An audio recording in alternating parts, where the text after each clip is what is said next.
Good afternoon, everyone. For those who do not know me, my name is 𝗓𝘂𝗹𝗶𝗲, and I'm a WiMSA committee member under the technical wing and also a senior chemist at Impala Platinum Refineries.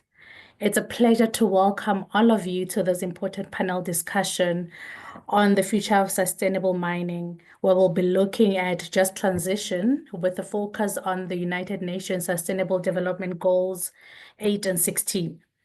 These goals are the heart of building a more inclusive, equitable, and sustainable future, not just for our industry, but for the society at large. Looking at Goal 8, it calls for sustained, inclusive, and sustainable economic growth, as well as full and productive employment and decent work for all. This goal challenges us to think critically about how technology, innovation, and policies can change the future of work, ensuring that no one is left behind as we advance into the future. When looking at Goal 16, on the other hand, it emphasizes on the importance of promoting peaceful and inclusive societies, providing access to justice for all, and building effective, accountable, and inclusive institutions. It compels us to address issues of governance, ethical decision-making, and the often overlooked impact on gender-based violence, particularly in the context of economic and social transition. We have a distinguished group of panelists today with us who will each dive into their expertise in the environmental management, human capital strategy, sustainable development, and the legal frameworks around these goals. Let's start by introducing our speakers. I'll provide a brief overview on the incredible work that they've done as we dive into the discussion. And then after that, I will encourage that the panelists feel free to build on each other's points so that we make it more of an interactive and an enriching conversation. And also we'll be taking questions at the end of towards the end of the discussion as well. Without wasting more time, I'd like to first introduce the first panelist of the day, who is 𝗓𝘂𝗹𝗶𝗲. Julie is the new executive director of the Mandela Mining Precinct. Julie has an impressive 35 years career that spans research, advisory, and sustainability roles in the mining sector. Her focus on people's behavior, values, and decision-making adds to an important dimension in understanding sustainability outcomes. Julie, welcome. With that being said, I would also like to introduce our next panelist, who is 𝗂𝗏 Hudson. 𝗂𝗏 is a program manager for the Mpumalanga Green Cluster Energy. And before this role, she was a principal consultant at 𝗖𝗿𝗿𝗶, which is the Environmental Resource Management, the world's largest sustainability consulting firm. With over 25 years of experience in sustainable asset closure, 𝗂𝗏 holds expertise in areas such as environmental rehabilitation, ESG reporting, water management, and stakeholder engagement. She holds a master's degree in environmental management from SOAS London. 𝗂𝗏, is an honor to have you here with us today. I would also like to introduce Lily Newpen, an experienced legal expert in the mining and environmental regulatory space. Currently works for an NSDD. She is known for her practical legal approach and her close relationship with key stakeholders across the South African mining sector. Lily has worked with a large range of high-profile clients like Anglo American, Harmony Gold, Glencore, and has been ranked in several prestigious legal directories, including Chambers Global. It is great to have your presence with us here today and to learn more about the legal space, Lily. Last but not least, I'd like to introduce Varsha, who is a human capital strategist and organizational psychologist. And with nearly 2 decades of experience, Varsha has focused on the social component of ESG, exploring the concept of holistic human to drive positive transformation in organizations. Her extensive experience spans in organizations like PPC Cement, AngloGold Ashanti, Coca-Cola Beverage Africa.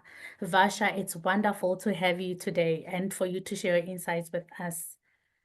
Now that I've introduced the speakers, let's get into the core of today's discussion. We'll start by exploring the UN Sustainability Goal 8, where we look at decent work and economic growth through the lens of technology, as I've mentioned before, innovation and policy. And I'll be posing a few questions to our panel and encourage all of you to jump in, as I've said before, and to make this a dynamic conversation. Well, with that being said, I'd like to start with you, Julie. Can you just give us briefly the role of technology and innovation in promoting inclusivity in mining? Sure, thanks very much, 𝗏𝘂𝗶𝗲. So I think there's a very fine line that we need to be aware of when we're talking about inclusivity and technology, because what can very easily happen is that technology is in fact exclusionary as it develops. And for example, you just think about all the amazingly useful apps that are developed just at a small, general society level, but that when people don't have access to data, then that technology development is exclusionary. So I think the first point I'd like to make is that the design of technology must be intentionally inclusive. Otherwise, it can be unintentionally exclusive. So that's the first thing. But there is a very, very profound role, particularly in mining, that technology can play in inclusivity. And I'd like to share just the one example from the Mandela Mining Precinct. One of our flagship research outputs was called the 𝗖𝗿𝗍𝗂𝗏, which, besides its environmental benefits of less energy and less water use, was actually 50% lighter than the traditional drill. And suddenly, being a drill operator becomes an opportunity for women, or indeed smaller men. And I think that is the final point I'll make, is that we must be aware of the words that we use, because inclusivity, for the sake of inclusivity, can drive an unfortunate culture. So we need to make sure that, not everybody wants to be, for example, in mining. And so we need to understand, first of all, what we mean by inclusivity. Are we trying to include everybody? Or are there particular target groups, for example, based on our history in South Africa, based on gender, based on role, and then design the technology or look for innovations around what would make that, make it more inclusive for those people. Thanks very much. Thank you so much for that, Julie. Maybe just to bring Kala as well into the conversation. Kala, can we look at the policies that can drive and hinder innovation and sustainability in the mining space? Thank you. Yes, that is quite an issue at the moment, is because I think we're in a space where we're in sort of uncharted waters on many aspects of this. But with a focus in Mpumalanga on the just transition, I think that has become a big focus on how we can align policies to make it workable, because we've got amazing policies, but the implementation of these policies are sometimes problematic, because our provincial and local municipalities don't have the capacity to really implement these policies. And I think that is what we're also focusing on, is really to capacitate your 3 tiers of government to really implement these policies. And especially with the just transition and the just energy transition focus at the moment, is trying to get these policies aligned so that it can actually have one goal and not pull into different directions. Thank you so much, Kala. Also, to bring Lily into the conversation from what Kala has said in terms of policies, how then do we look at technology and innovation as a way of creating sustainable jobs and also influence the labor laws? So I completely agree with Carla. We've got a really good set of legislation at the moment that relates to the mining industry. And since 2014, with the One Environmental System, where there is this more focused approach to sustainable mining and looking at things in the mining space more holistically, with the inclusion of the Climate Change Act that has been published recently, although not effective yet. I mean, we've got a very complex regulatory system where you've got your MPRD Act, which is your overall mining legislation, which has to speak to NEMA and the environmental legislation around sustainable mining, plus all the SEMAs, which are the air quality, etc., and all the National Water Act. And just trying to align all of these pieces of legislation, but still trying to allow the practicalities, such as the introduction of technologies, the introduction of, kind of including the Labour Relations Act, trying to stay abreast and up to date with what is happening on the ground, and trying to ensure that our legislative background or our legislative framework encompasses these things is quite a challenge. One of the big, the positives at the moment is the fact that we are at a stage in our mining legislative kind of path or journey where various amendments are being proposed at the moment. And there's been quite a big drive to include the increase in technology and understanding of technologies, proposing amendments to social and labor plans for a training around technologies. And I think, as Julie and Carla, I think maybe mentioned as well, is that it's very difficult. It cannot just be isolated. We've got to look at it across the whole spectrum to rural areas. So this is going to be quite a task where the legislative framework is going to have to take all of these kind of issues into account that don't just deal with big mining houses. We're actually looking to people on the ground in the rural areas, in the community surrounding the mining houses, how they can get trained and still be included in the kind of sustainable mining that we are all hoping for. Thank you, Lily. You introduced the concept of the people, which I'd like to take to Vasha right now to say, bringing the human capital perspective into the conversation. How do we then bring in governance frameworks for diversity and inclusion? That's a great question, 𝗖𝗄𝗹. Thanks for asking that. I think that the establishment of robust and strong governance frameworks when it comes to diversity, equity, and inclusion is particularly important, especially if organizations are serious about moving the dial around transformation in this space. It's important because it offers management guidance around the policies, the processes, and the procedures to guide senior managers and those at the operational levels so that they are aligned towards the diversity, equity, inclusion, and belonging expectations, the objectives, the performance metrics, as well as the reporting requirements.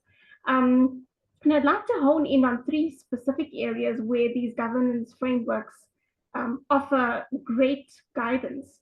So firstly, when we look at the case for change, it offers clear guidance around the case for change for why we need to include and introduce diversity, equity, and inclusion in the organization, and how that aligns back to the strategic objectives of the business, which, as we all know, are being shaped by various local and international or global forces. Secondly, DID actually sits at the interface between the human capital spaces as well as the social component of ESG and sustainability. So in that regard, the design and the development of the diversity, equity, and inclusion strategy would need to align back to the human capital strategy as well as the sustainability strategy. And if we were to break that down into the nuts and the bolts of how that plays out in how we set up our governance structures, it means that when we set up our steering committees, we need to have representation of leaders from business, from human capital, from sustainability, from corporate social transformation in there. And then finally, I think very critically important that these governance frameworks offer is a guidance around how to go about embedding and threading the strategic pillar of DEIB into every single touch point of the employee life cycle.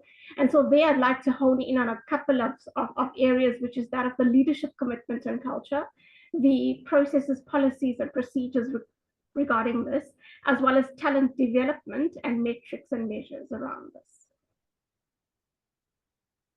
Thank you so much, Basha. You spoke on something very important when you spoke about the leadership commitment and culture. And looking at that then I think it links very well to the question that I'd like to ask Julie at the moment, to say when you bring in the concept of technology and innovation, for the fact that they are powerful tools, but they can also exacerbate existing inequalities as well, if not managed carefully, which is where the leadership aspect comes in. How can we then ensure that technology development in the mining industry is truly inclusive, considering both the gender and the educational biases as well? And are there any practical steps that can be taken to bridge these gaps to ensure that these inequalities are managed carefully? Thanks, 𝗖𝗿𝗂𝗶𝗲. That is a huge question, so let me see if I can do it justice. And although it might seem like a brutally simple statement, technology without the human being does nothing for a mining house. And so the leadership component that you're talking about, linking into the inclusivity and the diversity, is that you say, how do we bridge that gap? Is to make very, very sure that technology development has people at the center of it. And we use the word people-centric very easily, but when you dig into what that actually means, for example, let's say, is a drill operator, again, I'll just use that example, involved in the design of new drills? That's one way of ensuring inclusivity and addressing some of these gaps. So in innovation, if we have same thinking people sitting around a table, we're not going to get innovation. And so to include diverse points of view, perspectives, which just by sheer dint of the industry may or may not include gender, race, age. Don't forget age. I'm at the wrong end of the scale, and engaging with some of, when I say wrong, that's not fair. I'm at the upper end of the scale, engaging with some of the younger members, for example, of my team.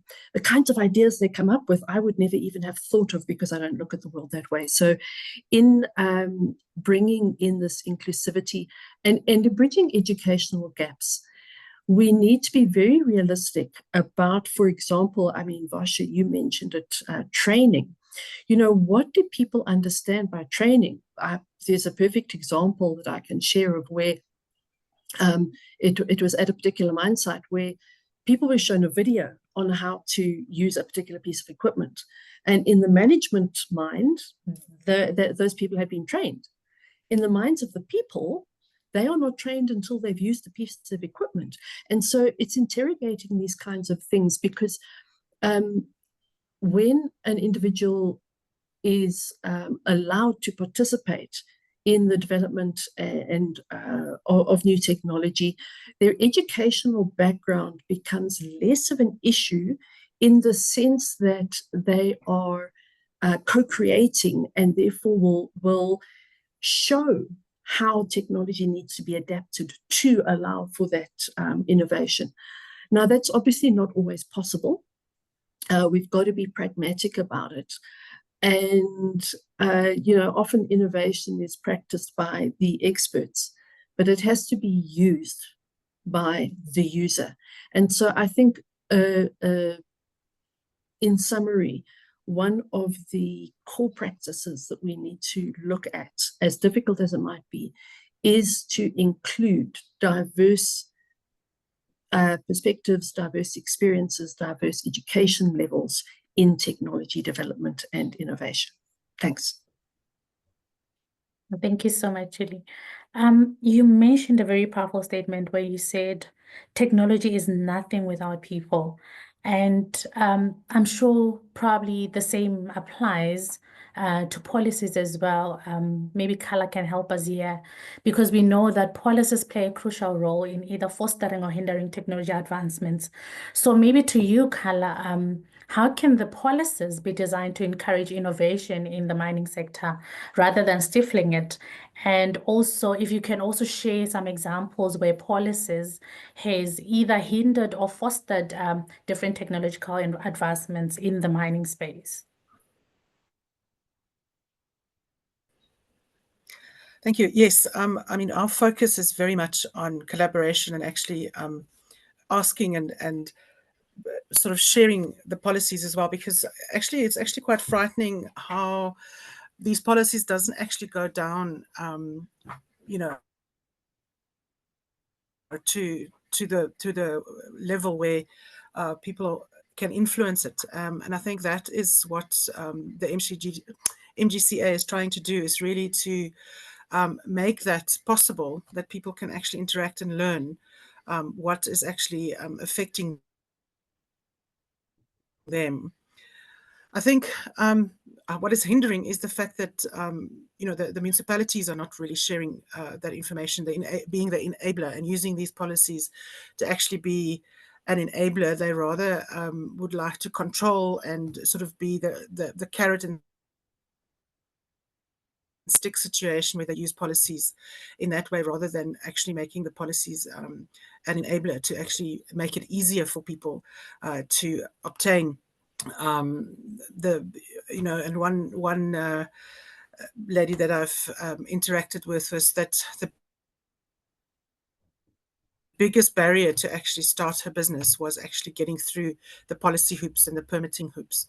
And I think you know, the training in that, just to actually know what you need to submit when and how to actually do that, is also part of the skilling of communities. Yeah.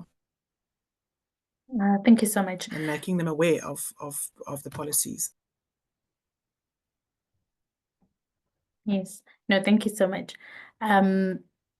When you speak of communities as well and how the policies hinder, I'd like to bring in the concept of youth unemployment. As we know that mining communities, they are under municipalities as well. So looking at that on your side, Lily, to say youth unemployment is a significant challenge, especially in mining communities. So right now, with the high unemployment rate in many of the regions, how can then technology be used, you know, technology and innovation be leveraged to create sustainable jobs in these communities? And as well, you can also come back in, Kala, in terms of the policies as well, how they can then support the youth unemployment and advance that space, and what role that these policies can play as well. Maybe starting with you, Lily, and then Kala, you'll come back to that. Yeah, so I think Carla and I probably are, you know, quite well aligned on these things, given the fact that I deal obviously from the legal perspective, and I can speak to what I've seen from the legal side, but within my mining clients. And obviously Carla deals with it also from a policy perspective, but more kind of, you know, from an introductory side and training people up or getting them to understand how it works. But I think one of the questions you actually asked, Carla, which I think I'd like to answer as well, is with regards to what example have we seen where it hasn't worked? And something like the mining charter is exactly a place where it has been, as Carla said, a kind of carrot and stick scenario. That was a stick. That was one where they said, you do this or you won't keep your license, you know? And you can't just impose policies and kind of requirements onto companies or onto people to be able to ensure they maintain their license, for example. This is a grassroots up. It's not a top down, it's a grassroots up approach where, so things are changing. More technology, obviously past COVID, but also just in light of what's happening globally, more technology is being utilized. We've got to look at the various implementation of our current legislation, of our current charters, of our current policies to say, well, have they kept up to date with what is happening in the space and on the ground? Previously, I think our training with regards to youth has been not necessarily technology related. I don't feel that there is enough kind of coding or AI or skills training from a technology perspective, all the way from schools up. And you say to me, okay, well, in the rural area, how's that possible? This is where the IDPs are important, the municipalities are important, where PPPs are essential, where you need your government, you need your private sector, and there needs to be alignment. There needs to be collaboration with the private sector and public sector to be able to kind of set foundations for this, the introduction and the focus on what is happening, you know, on the ground. So on the focus on training of skills development for the youth.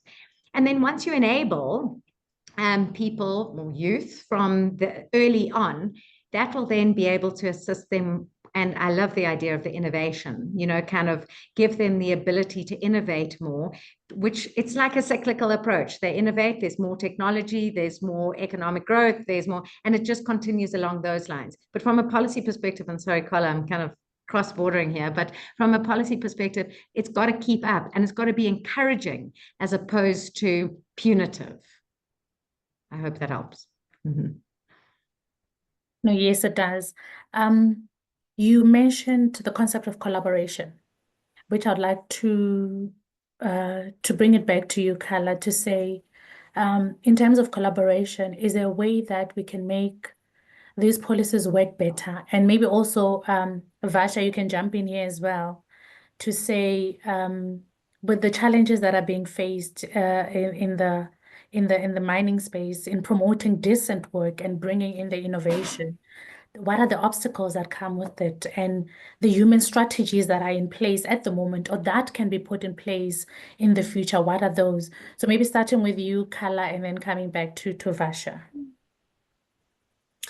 Thank you. I'm actually going to talk to a situation that was actually came to my attention a month or so ago, where this lady was skilling youth to assemble solar PV panels, and the business grew, and she employed and skilled more youth. And that was the area where there was a lot of load shedding. And then the period kicked in where we now have had 200 days with electricity. And her business has literally nosedived because there's no demand anymore. And that, I think, is where policy can come in to help, to say that companies have to have so much percentage of renewable energy. So really putting policy there to make sure that the businesses that is coming up to sort of satisfy a need, but especially from the just energy transition point of view, I think the policy should be quite clear that companies should make a commitment, even governments should make a commitment on their buildings that they will go 50% renewable to support the innovation and the skills development and the entrepreneurship. So so I think we need to really look at how, and once again, I'm going to iterate this, is to speak to the people that's in the field and ask them, what is the barriers that you actually come up against? A big company wanted to put up a wind farm in Mpumalanga, and there was huge concern. I think you all know who I'm talking about, but because there wasn't a cadastral map, they couldn't figure out where to put this wind farm. And also in Mpumalanga, so the technology to actually access data, where's the mining rights, where's the land, the surface rights, who's owning what, And then connecting that with the wind corridors and the sun and, you know, the water and the closure and all of that. And I think we don't actually have that sort of interactive enabling policy yet, that people are actually empowered to make a decision. So it takes 6 months to 10 months to actually just make a decision of where they can put something, because the technology isn't there yet to actually assist in decision making and helping those businesses. Oh, thank you. Vasha, if you'd like to jump in there.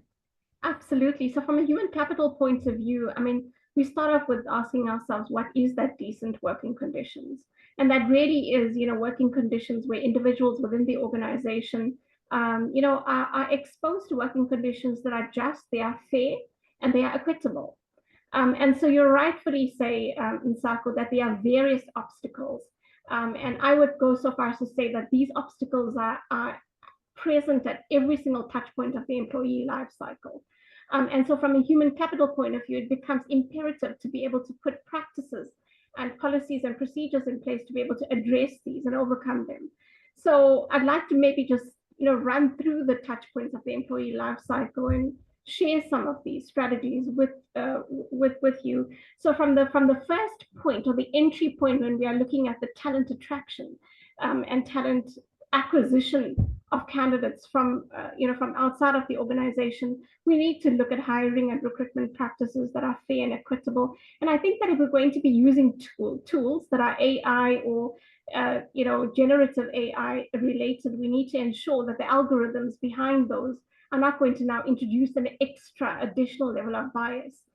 Ensuring that the panel interviews, you know, for when we interview individuals in the recruitment phase, are actually representative of different dimensions of diversity of people around the table that can make that decision is critical.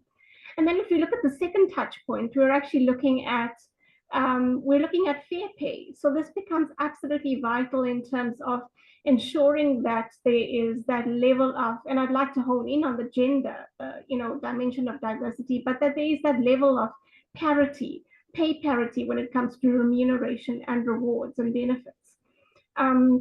From a performance management point of view, aside from ensuring that there's clear performance management goals and that there is also consistent evaluation in the form of consistent feedback and coaching, I think it's also really best practice to be including 360 leadership behavioral feedback mechanisms so that you're getting multi-rater feedback. It's introducing a level of objectivity into the systems.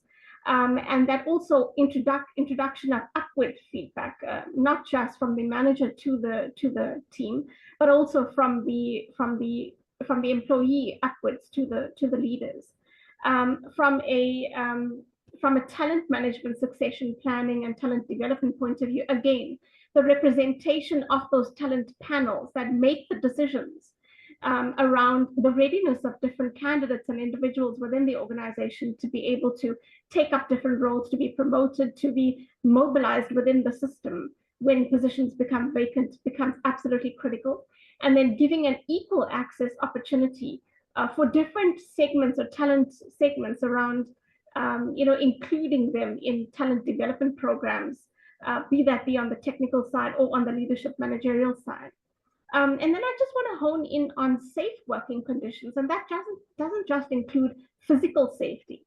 It also includes psychological safety, and particularly focused on, within the context of the minerals industry, we're looking at the burning platforms of bullying, of harassment, in specific focus to sexual harassment.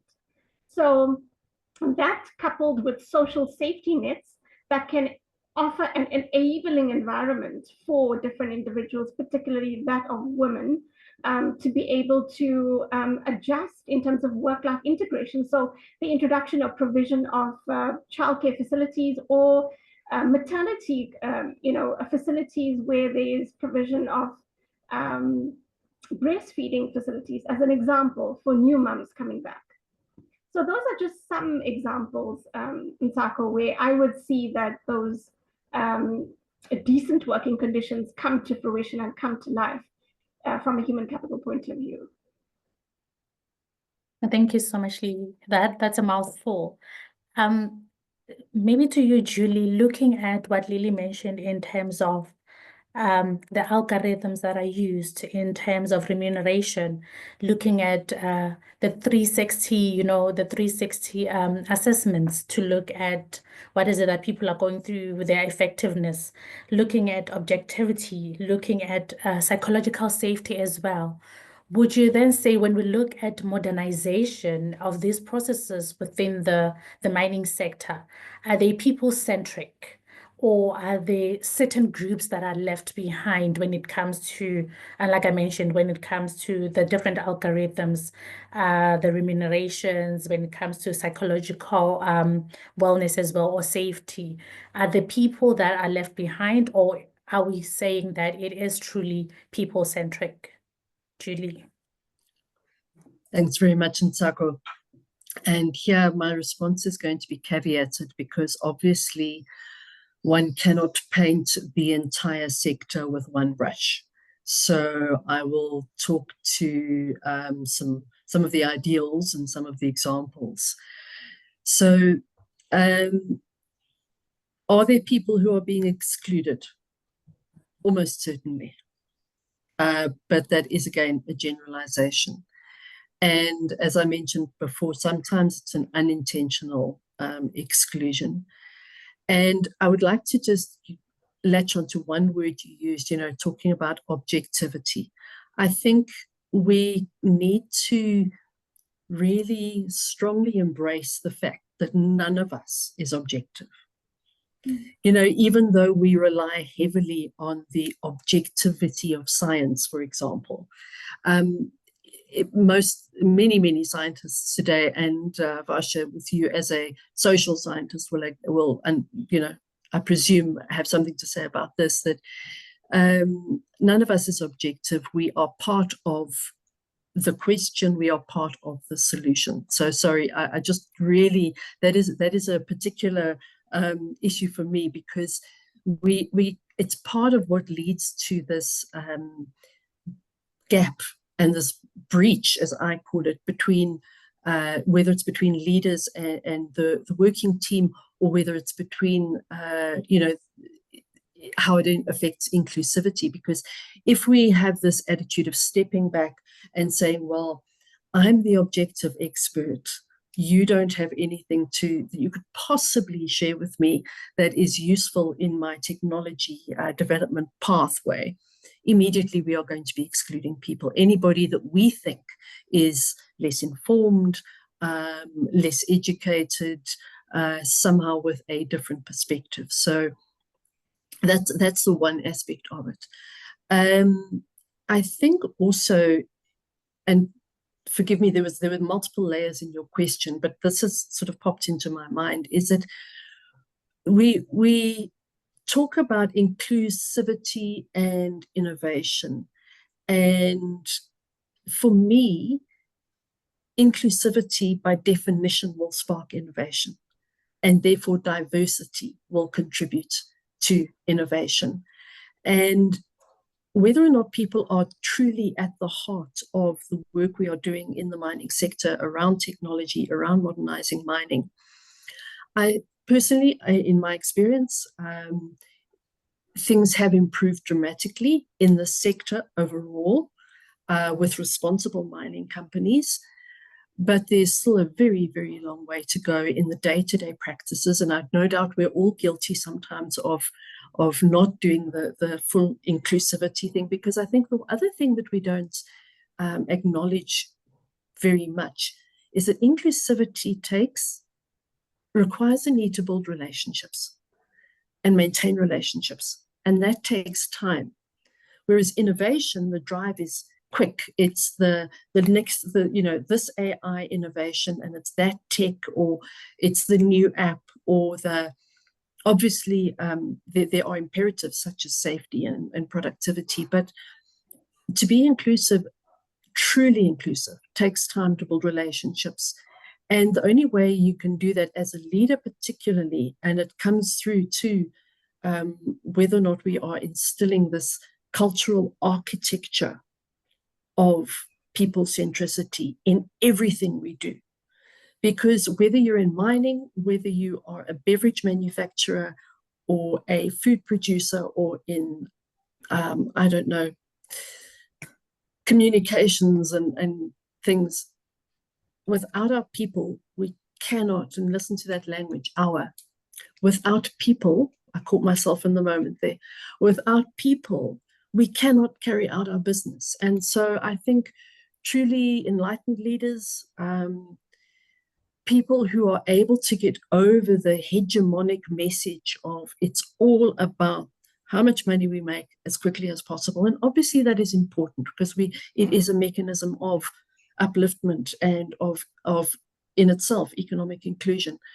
But the leadership dynamic and paradigm needs to be intentional. I've used that word a lot, but very intentionally centered around people. And yes, certainly with, there is a lot of work that the MMP is doing in our successful application of technology centered around people. It's called SADCAP.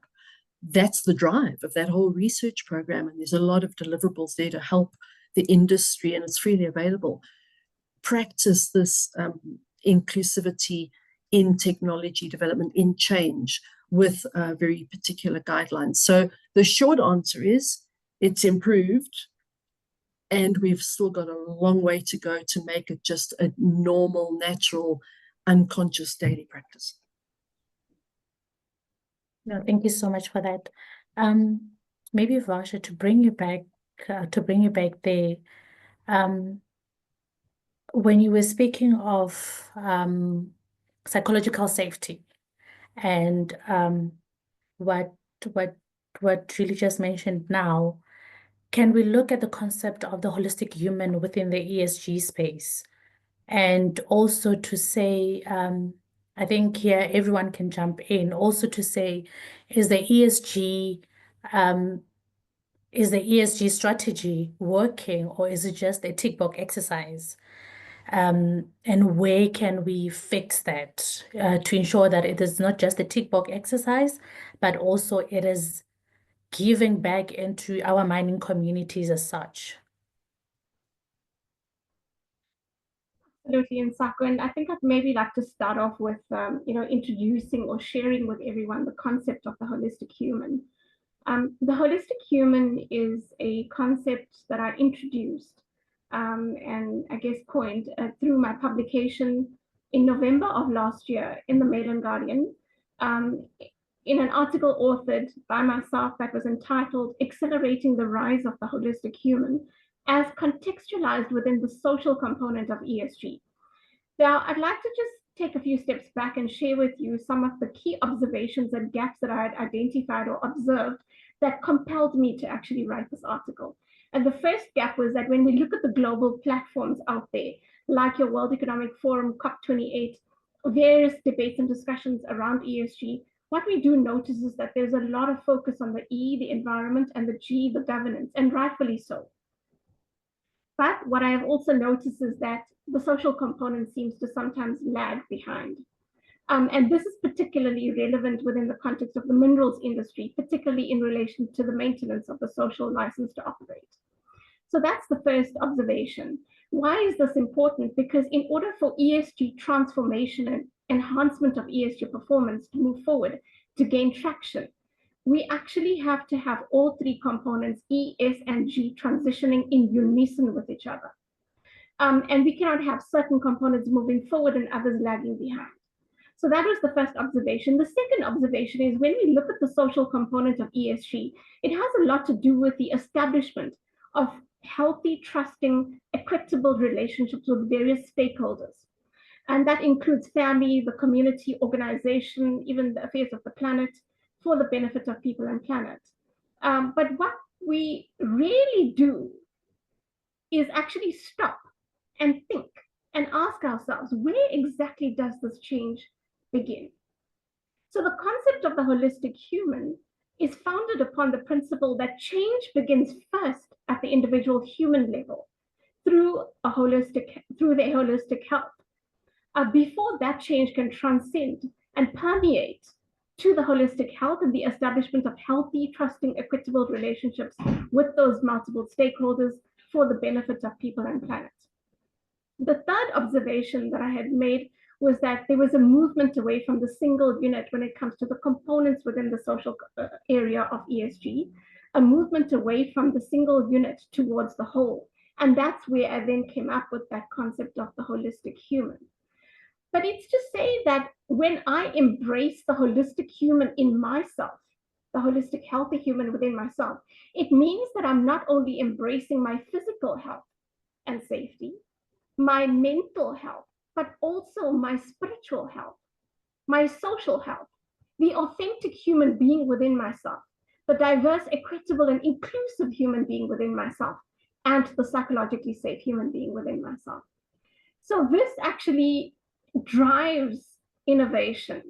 Nsako, to come back to that point that you asked, it drives ESG transformation, it drives innovation, because once we are holistically healthy, we are also more likely to be able to share unique and diverse points of view and diverse types of thinking. And when we do share that, we see the world differently. When we see the world differently, we ask different questions, different and unique questions. And when we ask different unique questions, we arrive at different and unique and innovative solutions.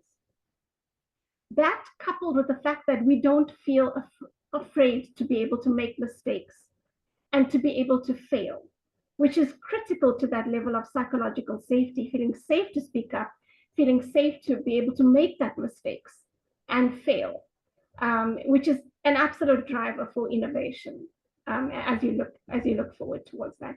I just want to also share that we've now carried out and have partnered together with various leaders and professionals where I've been championing research together with these professionals in the sustainability ESG space, as well as industry professionals in the minerals industry. And that research has been carried out, and we will share the findings of that research at some point soon. Thank you so much, Fasha. I think from what you've said, that then will lead us to the goal 16, if I can put it like that. But before we go there, I just want to get a perspective from Julie on this as well, before I jump into goal 16 on what you've just said now. Julie. Thanks very much, Nsako. I have little to add because what Vasha has said is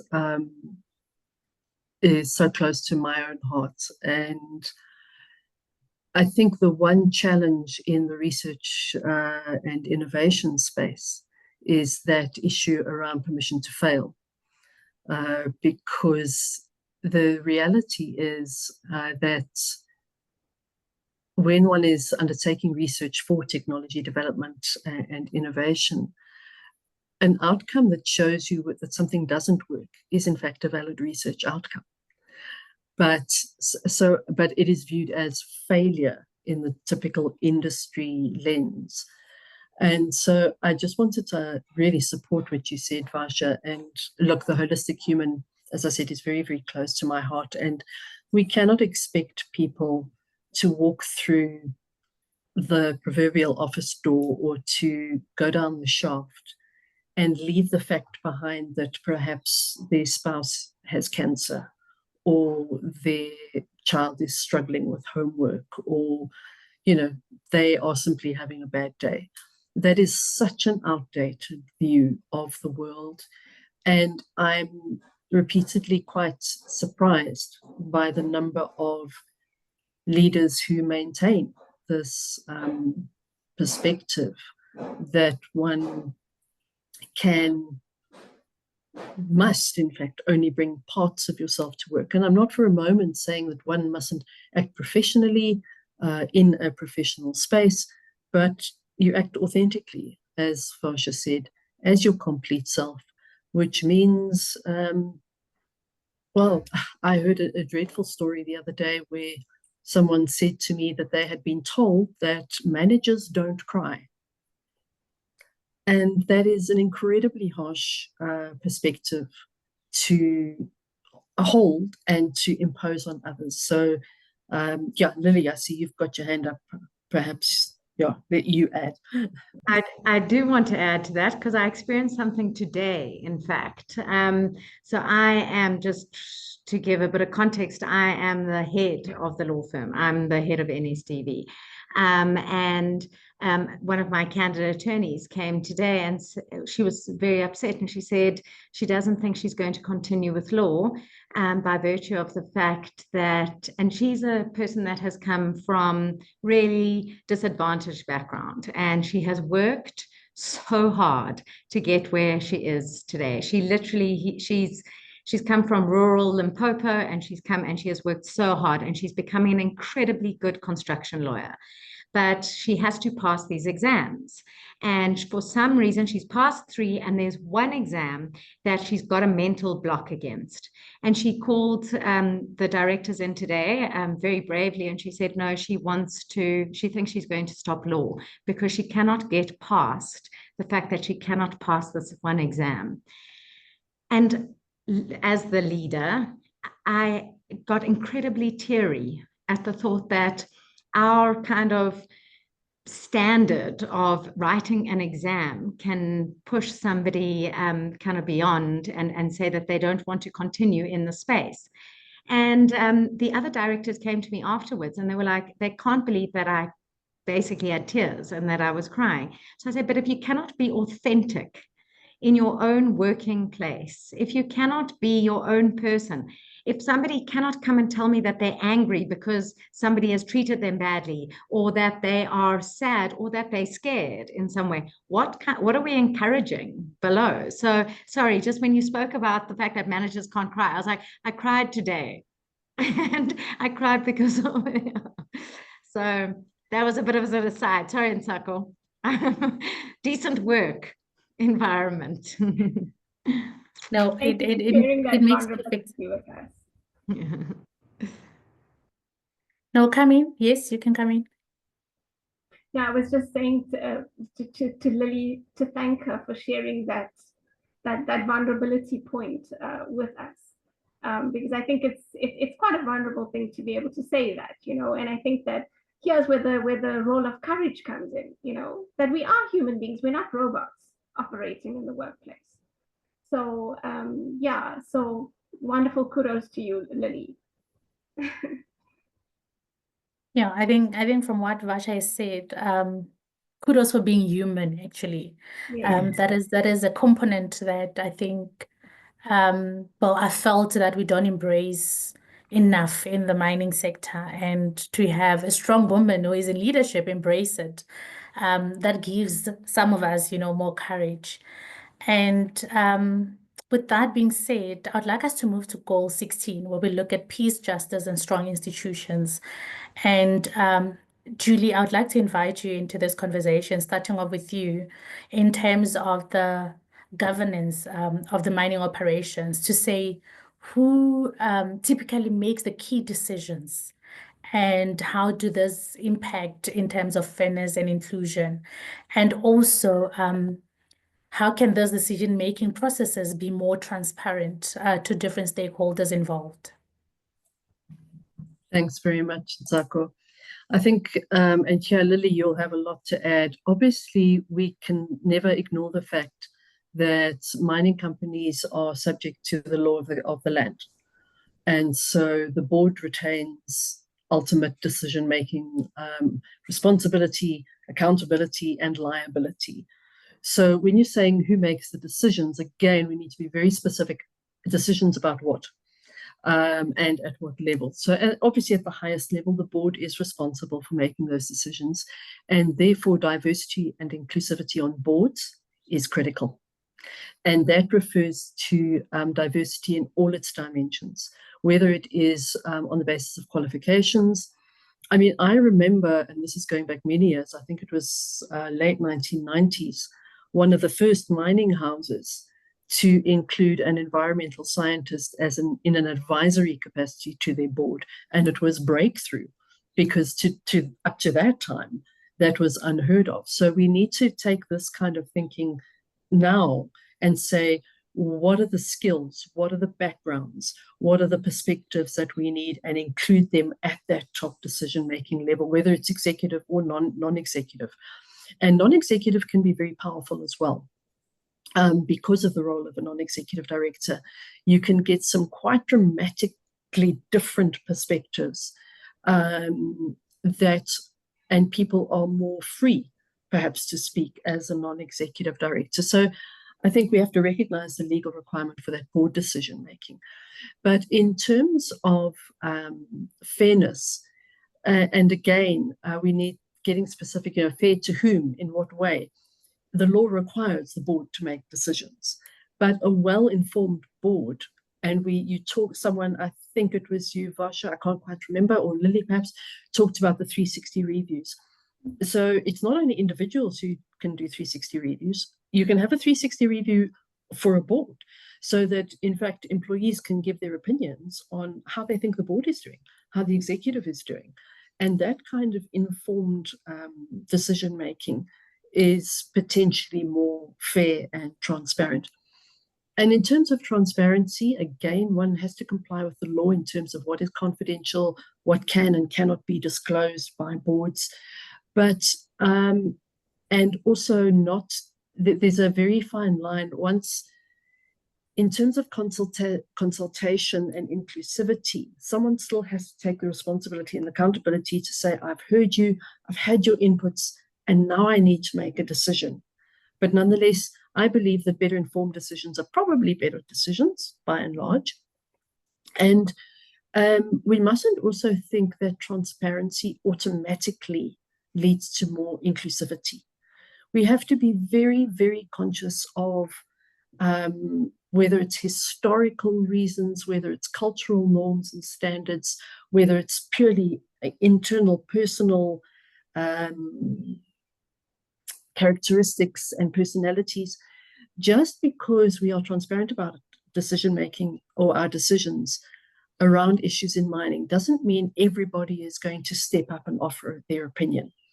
And so more and more, I see, and many, many people see, the need for this sort of leadership, leader as coach, coach as leader kind of thing. And that doesn't mean only in a hierarchical structure, but across the organization, where one can notice who is or is not speaking, actively encourage the participation by those who might have a very valid and valuable perspective. All perspectives are valid, a valuable perspective to share, but just don't have, for whatever reason, the wherewithal to step up.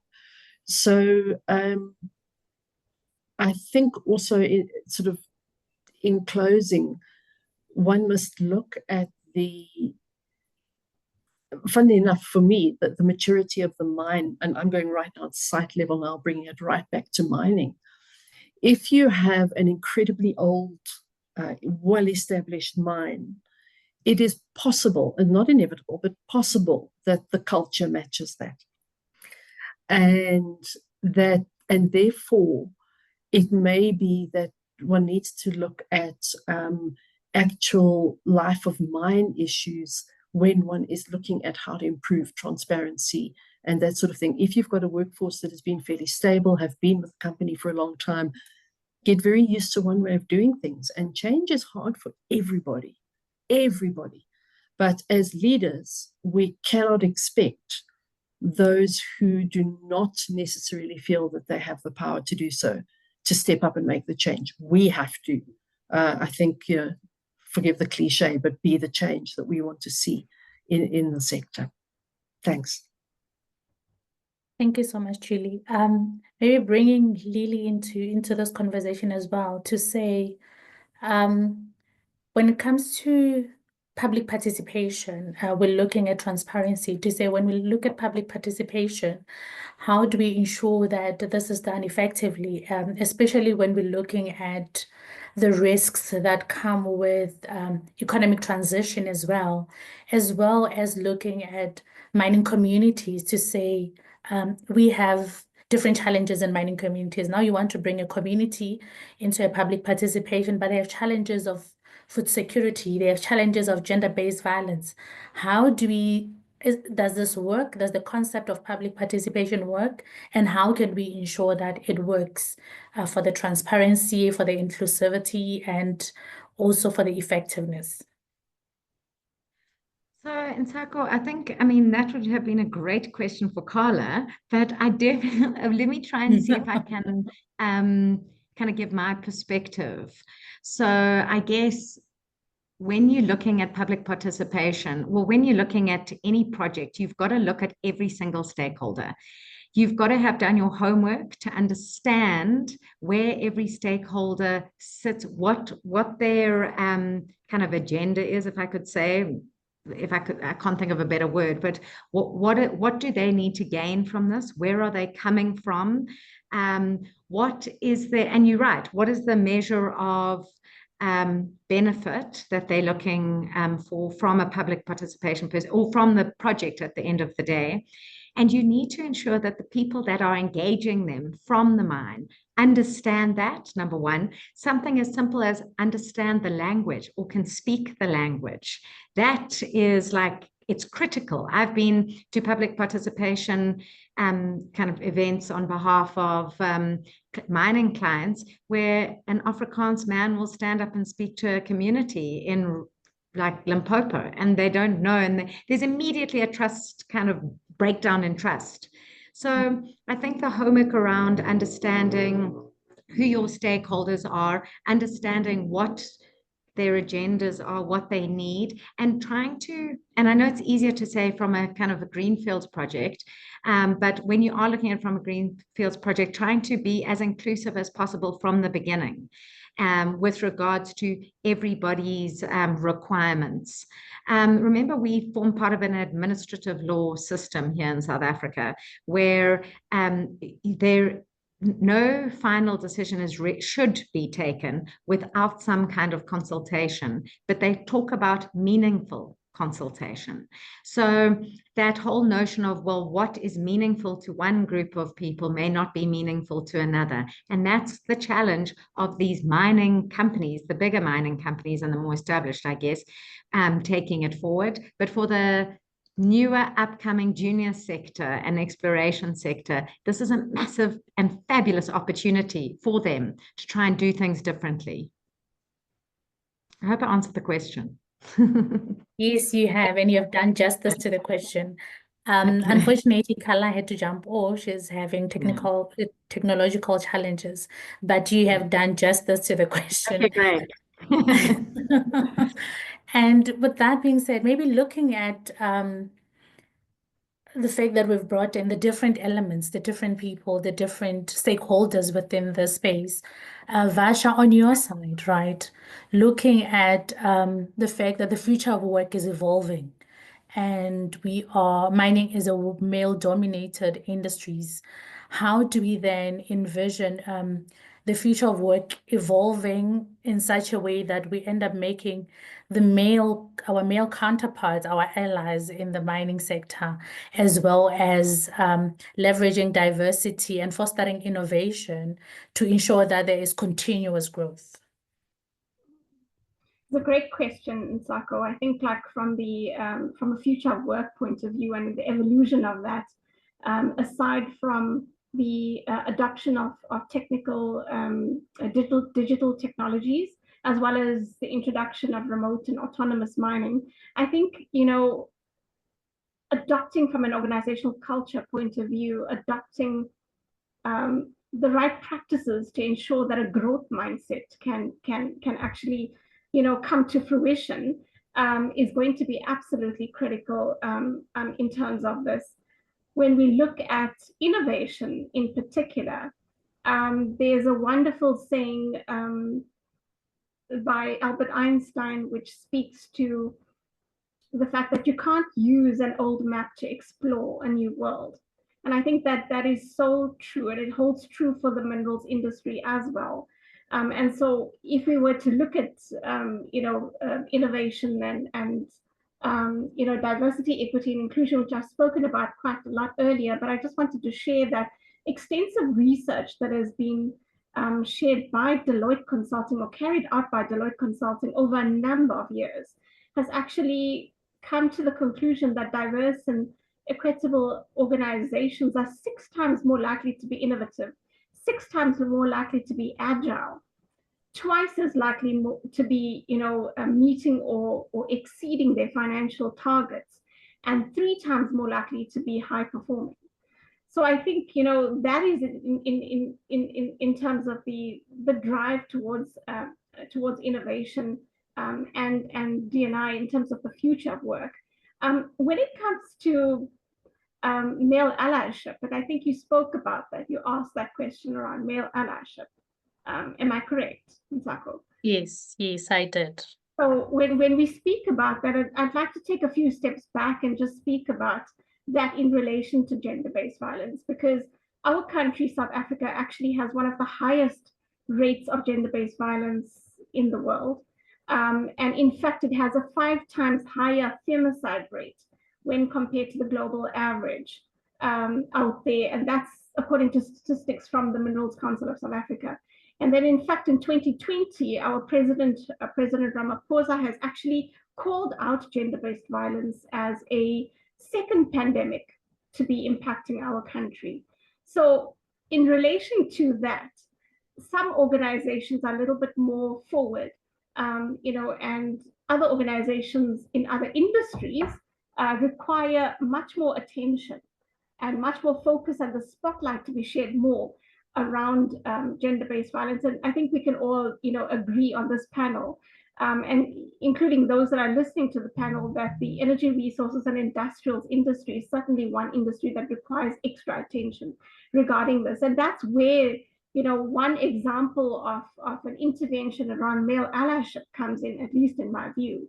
So I think mining organizations for the last 5 to 7 or 10 years have certainly been making headway around introducing interventions around gender-based violence, and both on the female side in terms of empowering women, helping them to create psychologically safe environments so that they can speak up, they can report these cases.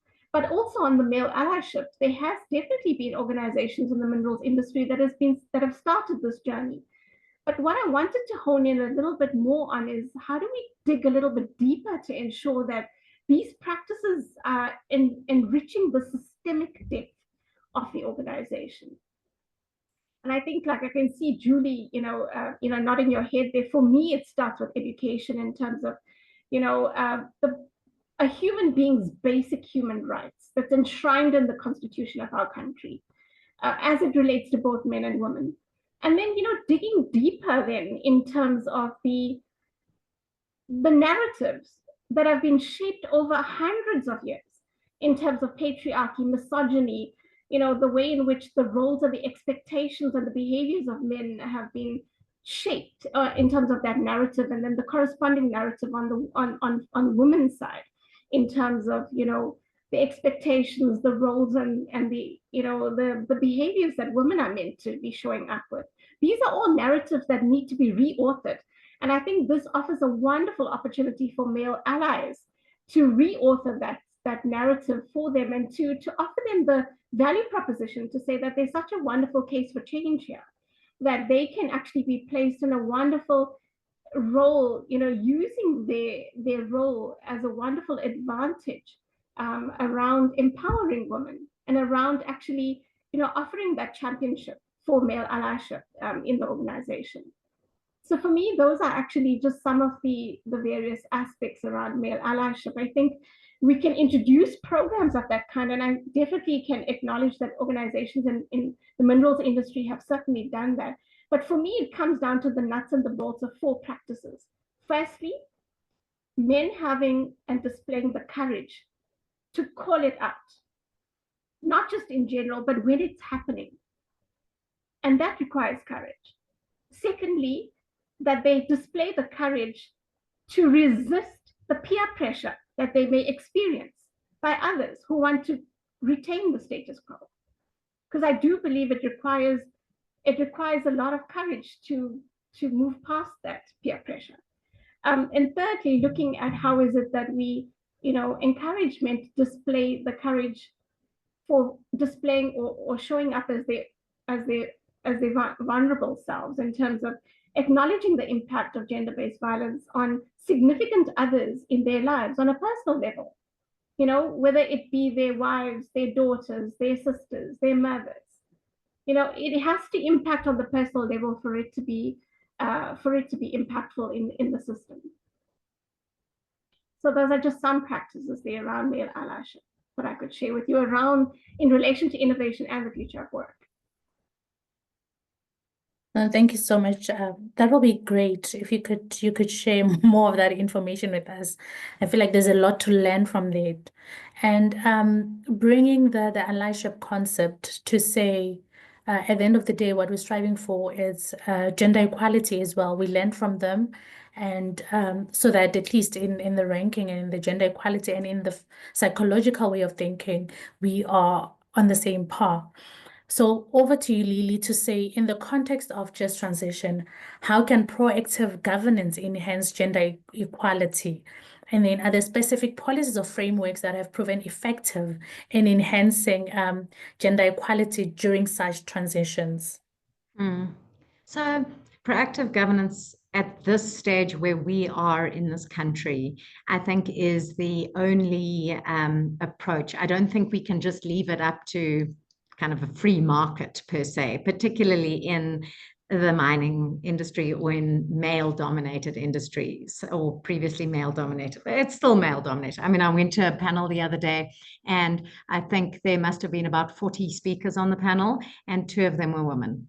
And in the mining space. And I was just like, do you think that they, you know, I felt like saying to the people, well, I didn't feel like I said to the people organizing, I said, come on, this is not even, it doesn't even show what is happening in the mining space, because we are seeing more and more female leadership in the mining companies. And we are seeing more, even if they're consultants or are employees or are, you know, whatever they are more women who are involved in the industry. And I do believe a large part of it is because there is an incentive at the end of the day, being through the mining charter. One of the reasons I am the head, I've got a male partner in my law firm, but the reason I'm the head of the law firm is because mining companies benefit from using legal services that are majority women. So, I mean, they get points for that in terms of the mining charter.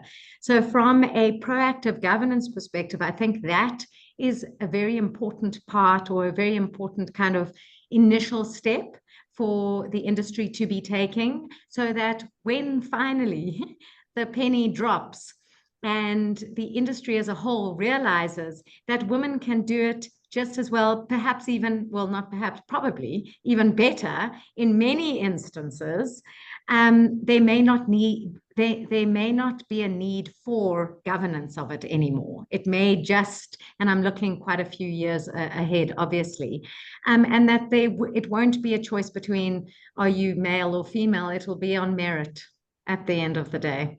So, but we're not there yet. Things are moving forward, which is a very positive thing to see, but we still do have a very, very long way to go. Thank you for that.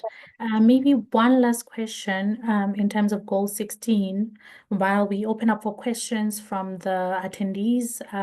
Please post your questions in the chat, and then the panel will take your questions. You can either direct them to everyone or to a certain individual.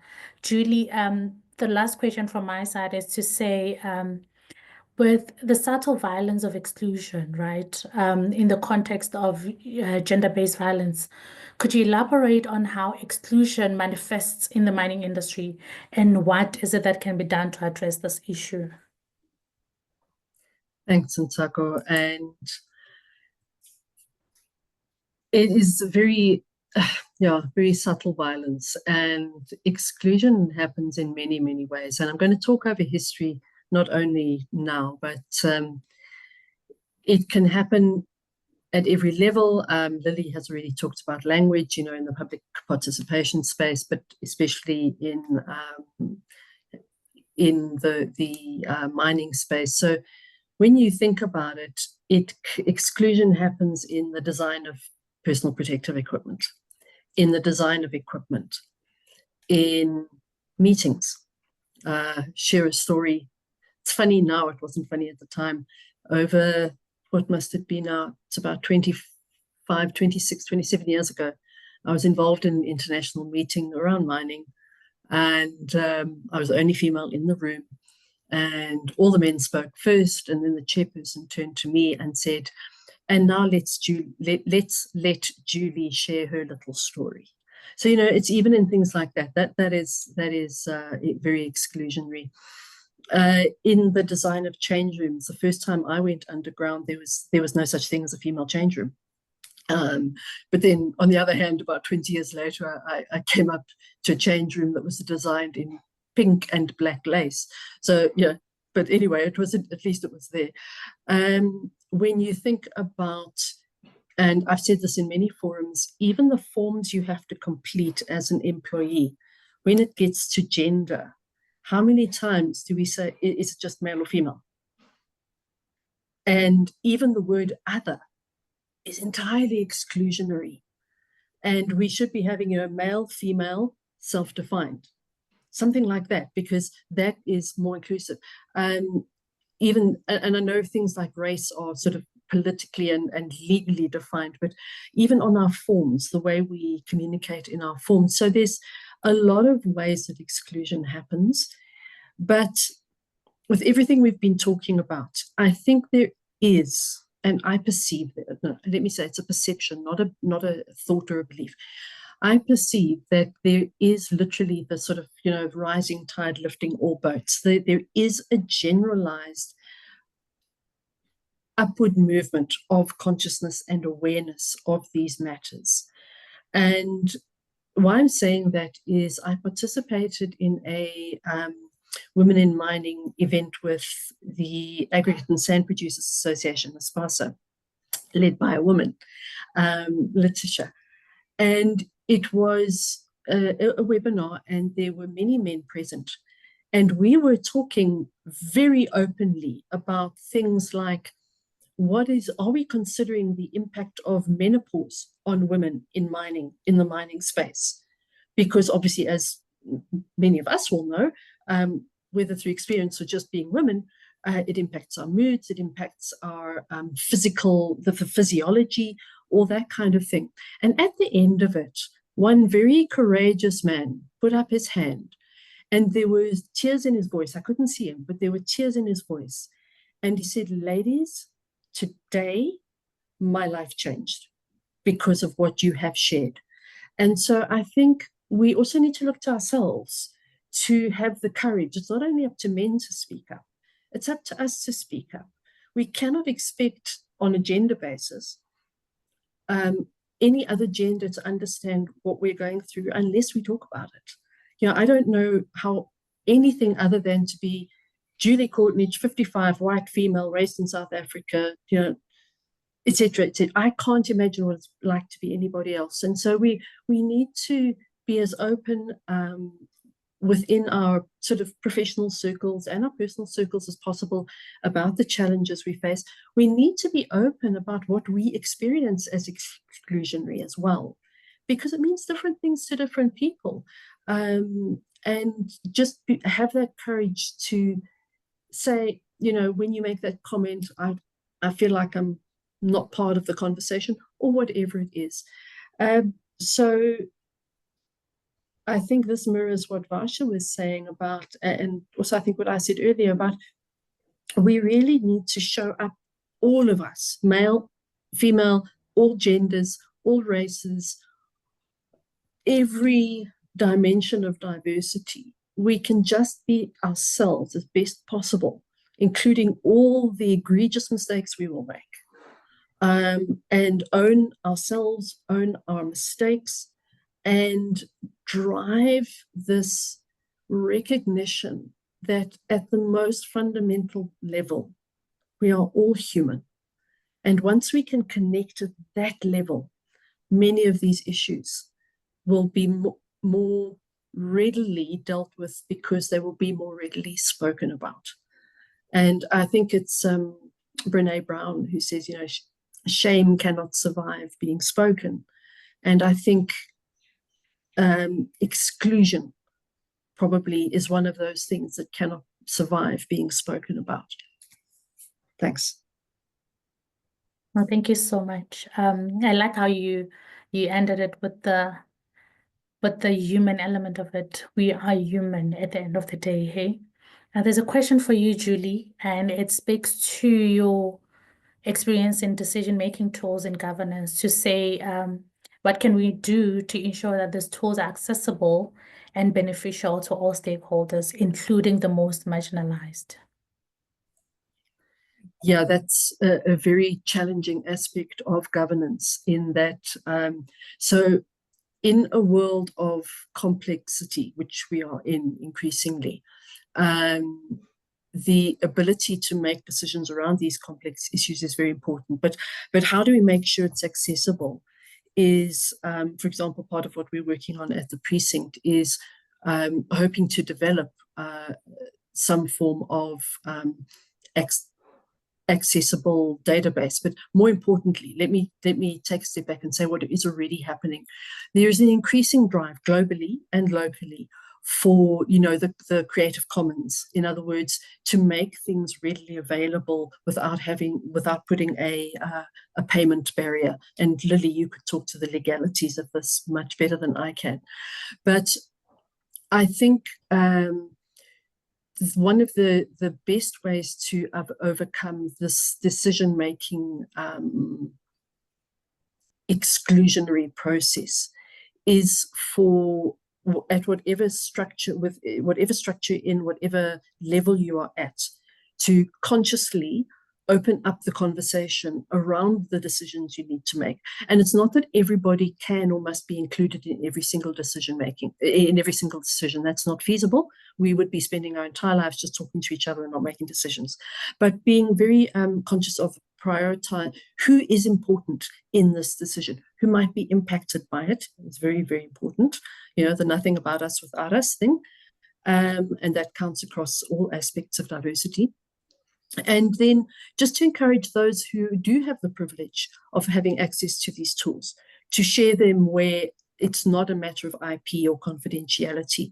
But I think, look, obviously with the internet and the explosion of information available, this is becoming easier and easier, although the governance then of that those tools and techniques is becoming increasingly complex. The more we want to make things transparent, the more complex the governance becomes from a legal perspective. Thank you so much, Julie.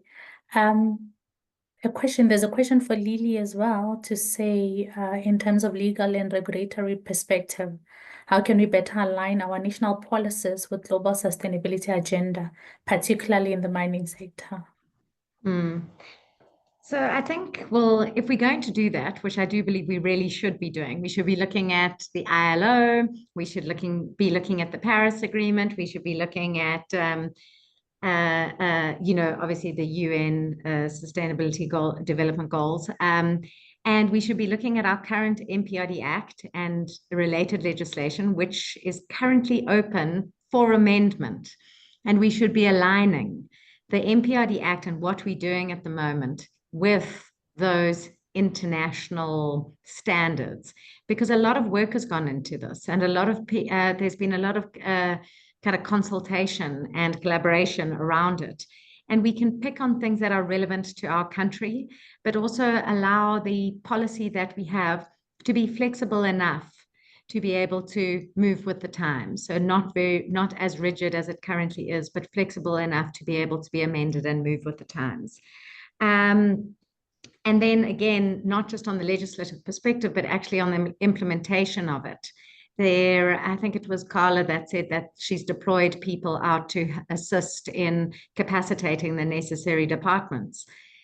My view is that we've got a great piece of legislation, needs a bit of updating, yes, but we need the capacity and the people in those places to be able to implement. Thank you for that. Maybe closing off, I'd like to say for those who still have More questions, please send them through to info@wimsa.org.za. And maybe to close off with our panel, just one phrase from each of you in terms of what is your biggest takeaway from today and what is it that you'd like people to learn? Just one phrase from each of you, starting with you, Varsha.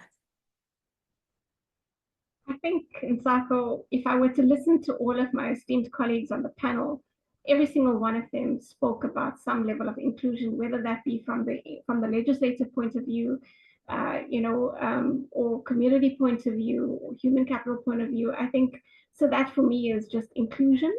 I guess that's my one word, inclusion. Thank you, Lily. Thank you, Varsha. Lily. Yeah, mine would be people. So I did put a little note in the chat group to say, it's so funny, at NSTV, our slogan is people over paper. We believe in relationships and building relationships. And I'd rather be speaking to a person and building that relationship one-on-one and listening and understanding them than receiving a piece of paper about them. So hashtag people over paper. Fantastic. And you, Julie?